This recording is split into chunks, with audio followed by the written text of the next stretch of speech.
go on a tour of Trinity College, you'll learn often that they point at Wesleyan.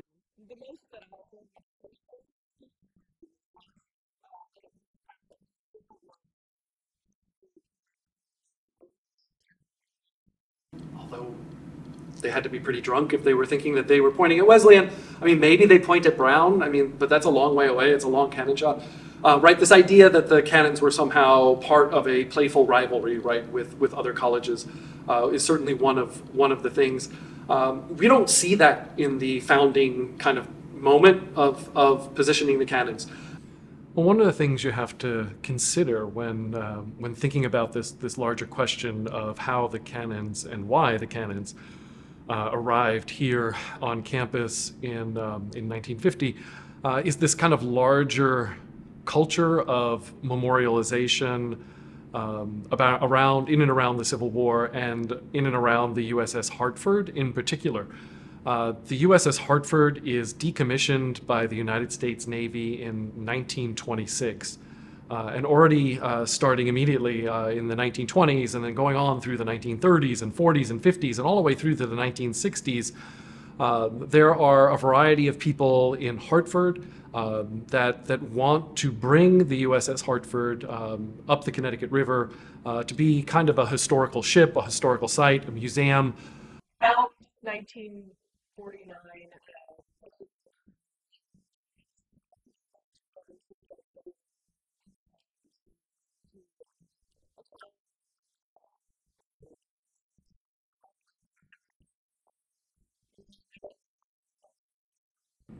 And, beyond the ship itself, you also have to think about this post-World War II moment from and in particular 1949 to 1950, which is this moment when President Funston is, responsible in bringing the cannons to campus.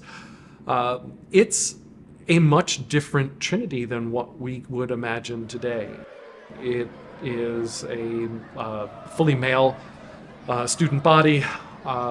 It's a student body that at the age of 18 in 1950, they had just missed out on participation in World War II.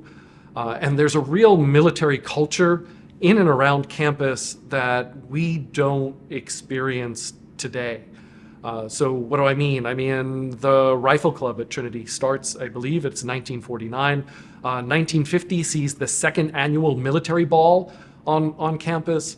And President Funston literally gives an address in which he warns underclassmen not to join the armed forces, arguing that they could better serve their country in the efforts against the Cold War if they get their college education.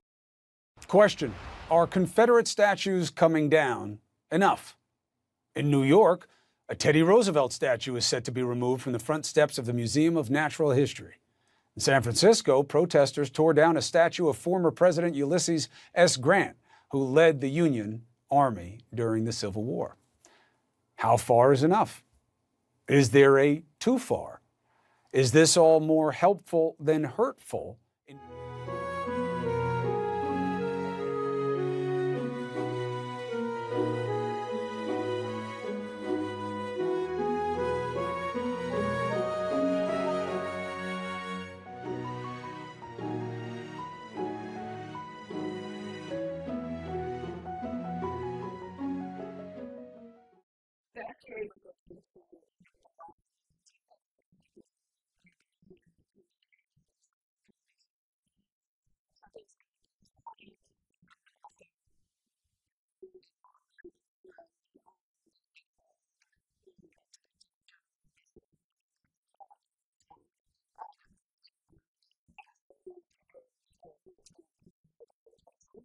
The removal of Confederate symbolry from the college, or these other symbols of white supremacy, whether they be the name of Samuel Seabury or Wheaton. These are important objects to align the college with its stated mission to create a diverse and inclusive environment for students, faculty, and staff. One argument in 2024 goes, hey, these cannons are pointing at, down the hill at a largely black and brown community. And this is not a good symbol for 2024. And that's absolutely, I actually agree with that wholeheartedly. But in 1950, they weren't pointing at a black and brown neighborhood. They were pointing at a largely white ethnic community. It's not as if we have to reimagine everything around the cannons. And, the cannons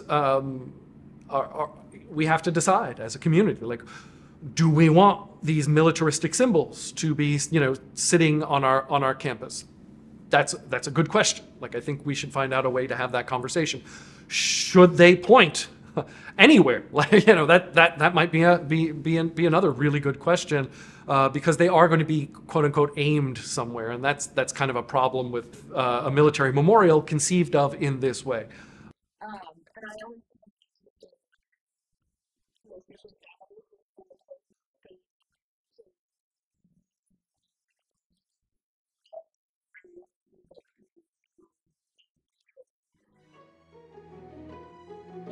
We're in a different time and a different moment. This is the space that we are dealing with now, and we need to address that in some way.